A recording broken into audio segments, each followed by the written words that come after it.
Muy buenas tardes. Estamos hoy terminando este mes de febrero. Bienvenidos a esta sesión. El día de hoy trabajaremos sobre el tema de límites y continuidad de las funciones vectoriales. Y pues nos vamos a dar cuenta que en realidad este concepto es una extrapolación, digamos, de los conceptos de límites y continuidad para funciones de una variable. De hecho, tendremos que usar esto que aprendimos en cálculo de una variable en el tema de límites y continuidad y lo aplicaremos también aquí. Así que vamos a revisar el concepto y luego ya veremos cómo se aplica a algunos casos particulares. Recordemos que estamos trabajando sobre la unidad temática 1, fundamentos de análisis vectorial. El objetivo de esta primera parte de la clase consiste en definir los conceptos de límite y continuidad de una función vectorial, digamos R de t, en un valor del parámetro t, que en realidad ese valor del parámetro t genera un punto. Entonces podemos decir que vamos a estudiar el concepto de límite y continuidad de una función vectorial en un punto, ¿no? Para un valor específico de t. Posteriormente aplicaremos este concepto al concepto de derivada en el caso del límite y bueno, también habrán algunas consecuencias a partir de la definición de derivada que tienen que ver con continuidad. Un par de referencias muy interesantes para consultar, pero hay muchos otros textos como generalmente pues menciono en las clases. Primero quisiera que a partir de la función que yo les doy, esta RDT que ustedes ya ven en pantalla, la voy a ampliar un poquito. Quisiera que me dijeran cuál es el conjunto dominio de esta función vectorial. Tómense un par de minutos, exploren esta RDT para que me digan cuál es el conjunto dominio de esta RDT. Bueno, aquí ya tenemos entonces el conjunto dominio dado por todos los reales excepto el -3 y el 1 a partir de pues, la identificación de esos números que al sustituir en t nos dan 0 en el denominador de la primera componente. Las componentes j y k son funciones polinomiales que no tienen restricción, así que al realizar la intersección de los dominios de las tres componentes, de las tres funciones componentes, obtenemos todos los reales excepto los elementos de -3 y 1. También está escrito aquí como unión de intervalos. Pues entonces, el número 1, t igual a 1, vamos a centrarnos en este valor, t igual a 1, es un elemento, es un número que no está permitido sustituir directamente en la función vectorial. No puedo hacer la evaluación de R en 1. Así que lo que haremos a continuación será eh, explorar lo que ocurre en la función alrededor de t igual a 1. Alrededor, pero bueno, sin alejarnos demasiado, con valores muy cercanos a 1, tanto inferiores como valores más grandes, ¿ok? Entonces, vamos a graficar, nosotros ya de la práctica anterior, pues vimos cómo se pueden representar estas funciones vectoriales en el espacio y vamos a hacerlo para valores muy cercanos a t, menores y mayores. Y a partir de esta gráfica, ¿no? de esta exploración, veremos si estos RDTs, o sea, la función vectorial, estos vectores, se van acercando hacia un vector cuando t está alrededor de 1. Vamos a verlo en la siguiente animación. Bien, aquí estamos entonces en GeoGebra y esto es algo que ya ustedes hicieron en la práctica anterior, así es que no me voy a detener mucho sobre el detalle. Básicamente, lo que tengo en el panel son las componentes de la función R de t. Tengo un valor inicial y un valor final de t vamos a comenzar en 0. Decía que exploraremos algunos valores cercanos a t igual a 1. Primero vamos a comenzar por valores inferiores que van entre 0 y 0.95. Vamos a ver qué ocurre con la función r de t cuando t se acerca a 1, pero con valores menores. ¿Okay? Vamos a llegar en este caso hasta 0.95. También acompañaremos la gráfica, bueno, la animación con la gráfica de la curva, o sea, de los puntos. Recordemos que eso no es la r de t, pero hasta ahí, en cada uno de esos puntos, llega el vector r de t. Así es que ya tenemos aquí la instrucción para la curva. Y finalmente vamos a graficar el vector que corresponda a cada uno de esos valores t.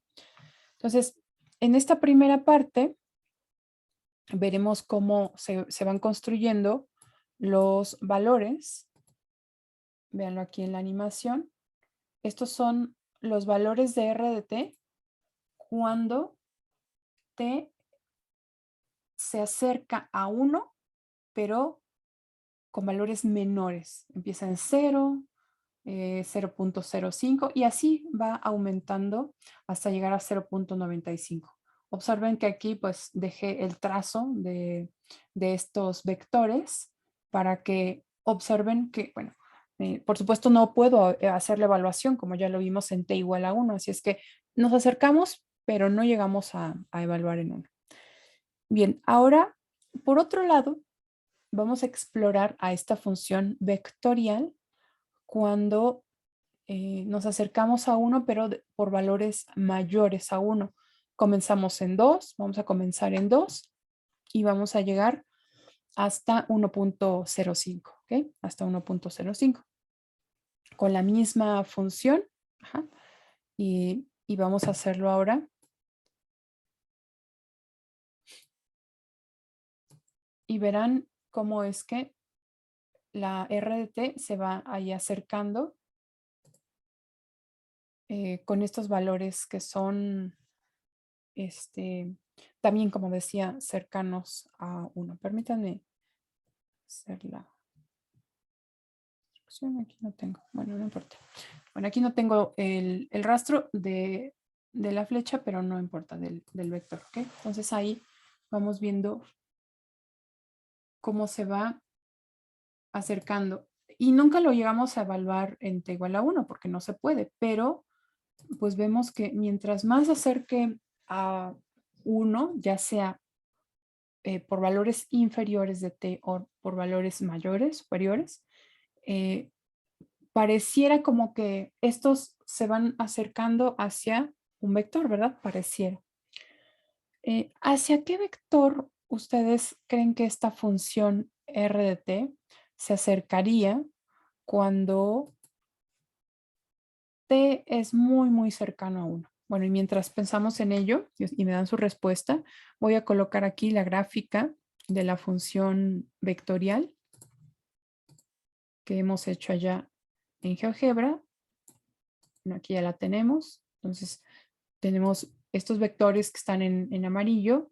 Son los vectores que se van construyendo desde t igual a 0 hasta 0.95. Pueden usar también valores mucho más cercanos a 1. Y estos otros se van construyendo, digamos, a partir de 2 y se van dirigiendo hacia 1. No llegamos a 1, como 1.05 más o menos. Ahí es hacia donde llegamos a evaluar, ¿ok? Bien. ¿Hacia dónde se dirigen estos vectores cuando t es muy cercano a 1? Quizá con la propia forma algebraica de la función lo puedan determinar. ¿Hacia dónde creen que se dirige esta función? ¿Hacia qué vector? Porque esta es una función vectorial. ¿Hacia qué vector?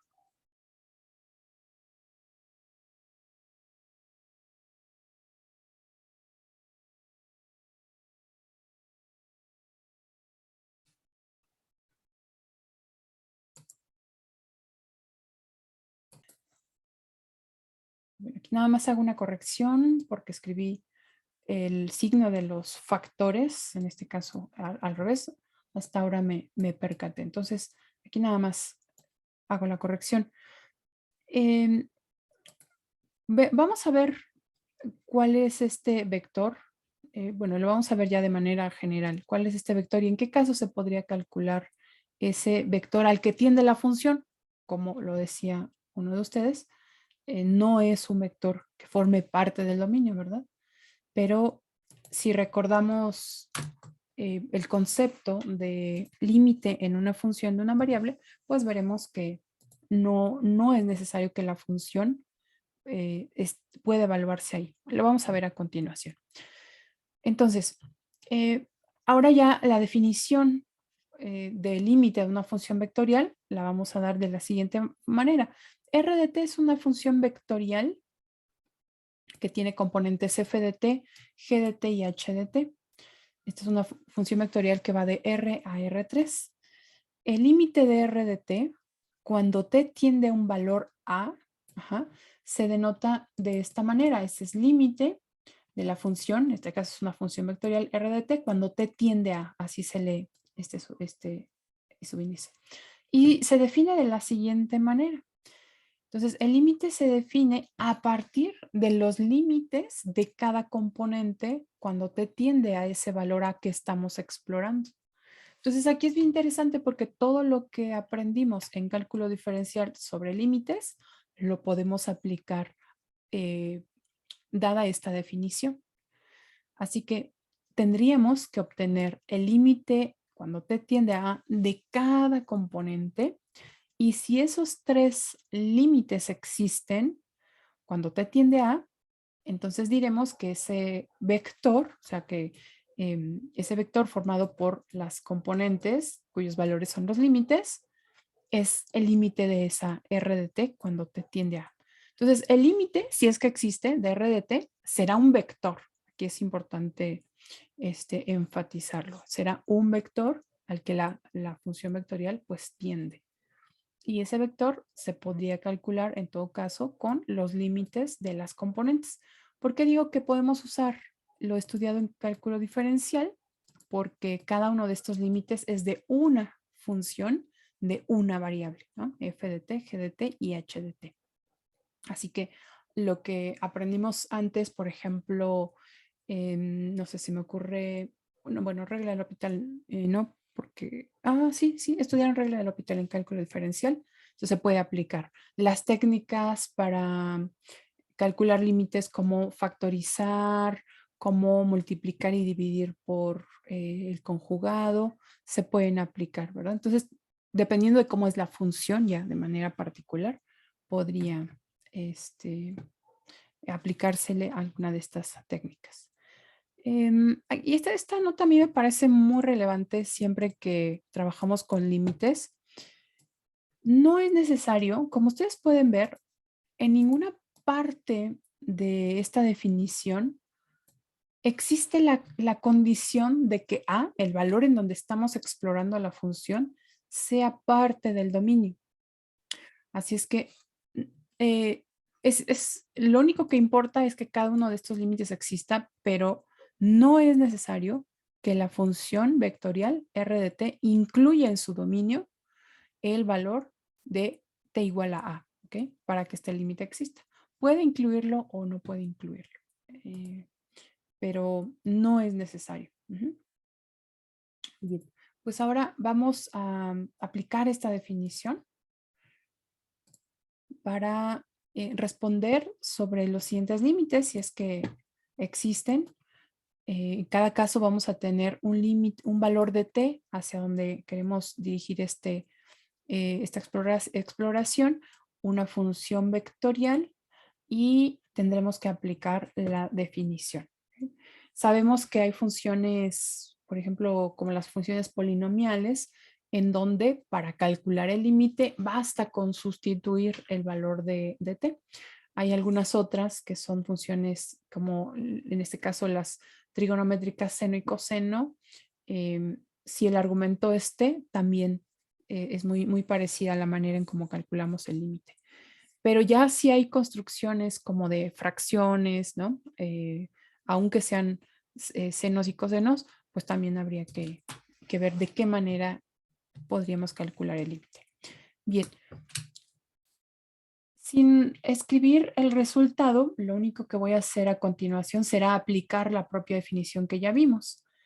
Entonces, este límite se compone de tres límites. El límite cuando t tiende a pi de la primera función, la voy a colocar en otro color, que es la función t, es la función componente t. Ajá. Y pues este está multiplicado por el vector i. Después tenemos que calcular el límite también cuando t tiende a pi, pero la función ahora componente es la función coseno de t. Y así lo haremos para la última función, que es seno de t. Entonces, esta es la componente j. Y el último límite, todos los límites pues siempre van hacia el mismo valor. La función es seno de t.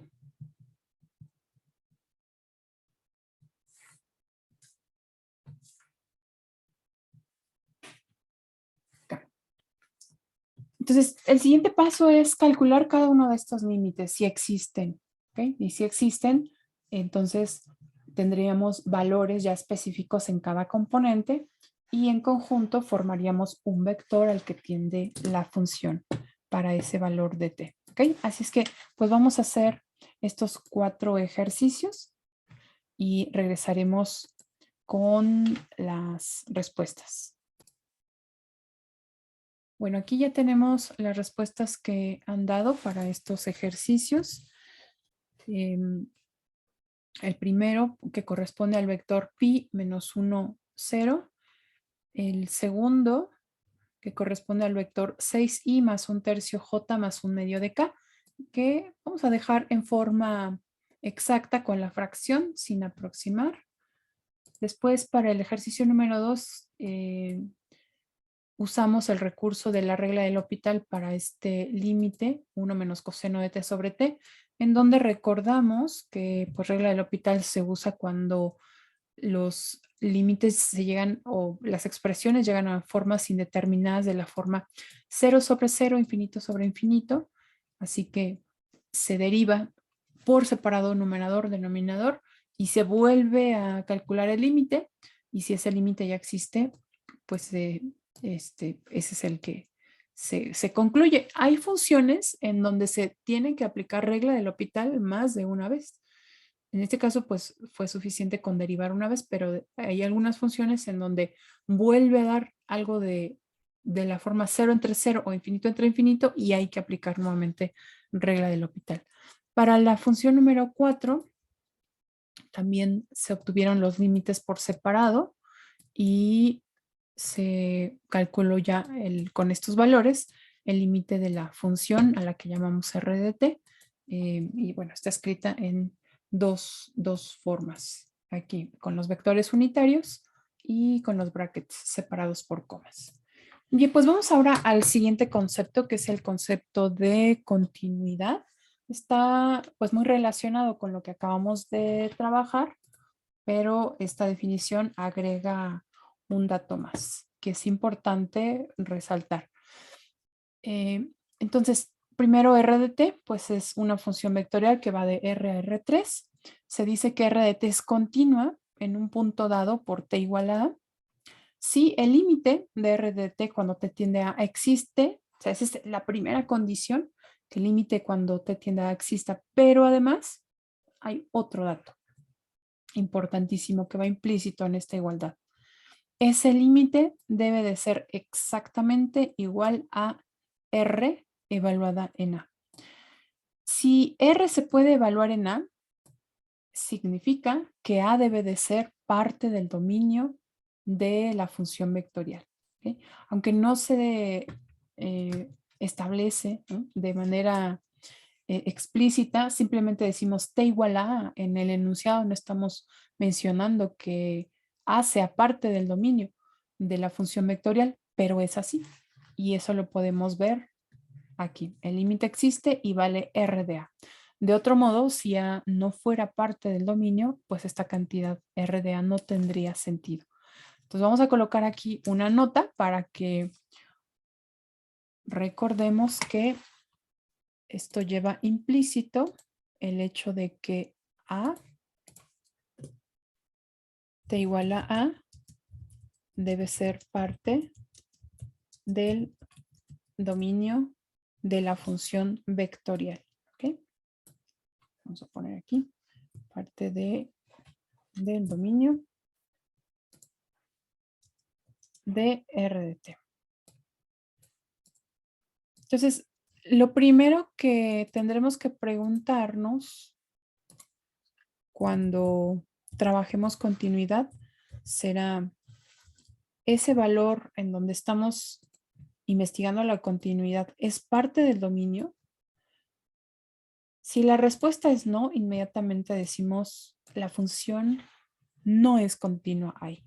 Ajá. Esa es la condición, una de las condiciones. ¿Okay? T igual a debe ser parte del dominio. Básicamente, en este caso, cuando nos preguntemos sobre la continuidad en un punto, yo recomiendo trabajar o explorar a esa función en ese punto con este orden. Primero, observen si es parte del dominio. Ese es el primer filtro, yo le llamaría así, primer filtro. Segundo, que el límite cuando t tiende a A exista, este sería el segundo. Y el tercero es que estos dos valores sean iguales, ¿okay? Que ya es el enunciado 2 que tenemos aquí. Entonces, una función vectorial R de t también puede ser continua en un intervalo. Aquí estamos hablando de continuidad en un punto. Recordemos que el valor de t genera un punto o un vector. ¿Okay? Pero también se puede hablar de continuidad en un intervalo. Y eso ocurre si la función es continua en cada punto de ese intervalo. Por supuesto, no hay que explorar punto a punto, más bien encontrar si dentro de ese intervalo hay puntos donde la función no sea continua. Es curioso, pero generalmente la continuidad se explora a partir de los valores en donde no es continua, ¿no? Y entonces de todos, de todos los reales se descartan esos valores o esos intervalos. Bien, pues vamos ahora a trabajar estos ejercicios en donde nos pregunta cuáles son los intervalos en donde la función es continua. Para estas funciones vectoriales que están definidas con un solo enunciado, porque hay funciones vectoriales como las que han visto en números reales, en donde existen más, digamos, formas, o sea, está compuesta por varias funciones para distintos intervalos de t. Estas son funciones por partes. También hay funciones por partes, funciones vectoriales por partes. Para estas funciones que vamos a trabajar en la sesión de hoy, que están definidas con una sola forma, ajá, en sus vectores, lo que más importa explorar para la continuidad básicamente es el dominio. Y eso nos va a dar directamente los intervalos de continuidad. ¿Okay? Así que es otra oportunidad para repasar dominio de una función. Vamos a hacer el primero junto, ¿les parece? Bien, identifiquen para la primera R de t en qué valores de t hay una inconsistencia o que no está definida la función. Y díganme cuál sería entonces el dominio de esta función R de t.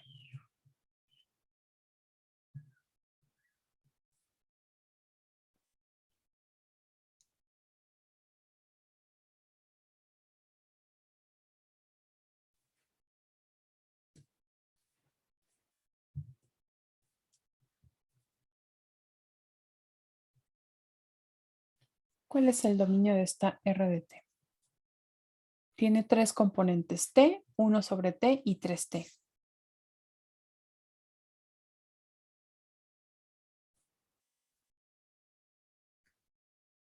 Profe, ¿podrían ser todos los números reales sin incluir al cero? Todos los números reales incluir al cero, muy bien. Que también podemos escribir con una unión de intervalos, ¿verdad? De menos infinito a cero, unión de cero abierto a infinito. Cualquiera de las dos es correcta. Muy bien, perfecto.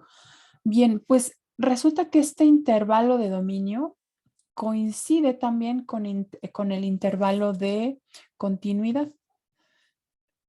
Como lo decía, para estas funciones que están definidas con un solo enunciado, con una sola forma de vector, ocurre esto. Así que voy a dar ahora el intervalo de continuidad. Y lo voy a denotar con una letra C. Realmente es una notación muy local, solo para recordar como el intervalo C que viene de continuidad, pero no es como una notación muy general, ¿no? ¿Ok? Entonces, el intervalo de continuidad es de menos infinito a cero, unión de cero a infinito. ¿Ok? Ahí está. Muy bien. Bueno, pues vamos a hacer también este cálculo del dominio y que se va a traducir en intervalo de continuidad para las siguientes funciones. ¿Ok? Aquí habrá que recordar qué ocurre para el caso de la función tangente.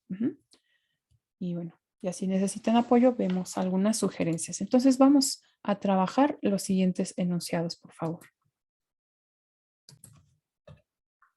Bien, pues vamos a explorar ahora esta R de t, en donde la primera función componente es raíz cuadrada de t. ¿Qué valores están permitidos para la raíz cuadrada de t? Todos los reales. Casi, bueno, como la mitad de Tiene los que reales. ser mayor a cero. Ajá, mayores o iguales a cero, ¿verdad? Entonces aquí tenemos un primer intervalo que es desde cero cerrado hasta infinito. Y para raíz de t menos 1 tenemos algo parecido, pero en este caso con t menos 1, que es todo el argumento de la desigualdad, perdón, de la raíz cuadrada. Entonces t menos 1 tiene que ser mayor o igual a 0 para que nos devuelva un número real. Eso significa que t debe de ser mayor o igual a 1. Y eso nos da el intervalo desde 1 cerrado hasta infinito. Para el caso del coseno de t, no hay restricción, son todos los reales. Eso significa que básicamente la intersección la tenemos que hacer entre estos dos intervalos. ¿Cuál es la intersección de estos dos intervalos?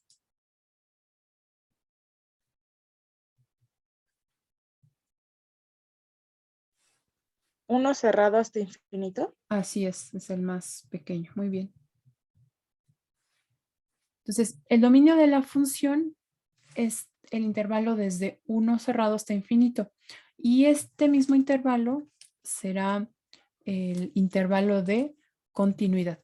Nada más quiero aclarar que no siempre será así. Sobre todo, bueno, para funciones que están definidas en partes, ahí sí hay que explorar qué ocurre en donde hay cambio de forma vectorial. Pero para estas funciones, pues no pasa eso. Entonces, el intervalo de continuidad será también de 1 hasta infinito. Bueno, para los otros dos, quisiera que me compartieran sus respuestas vía correo para pasar a la actividad de Kahoot.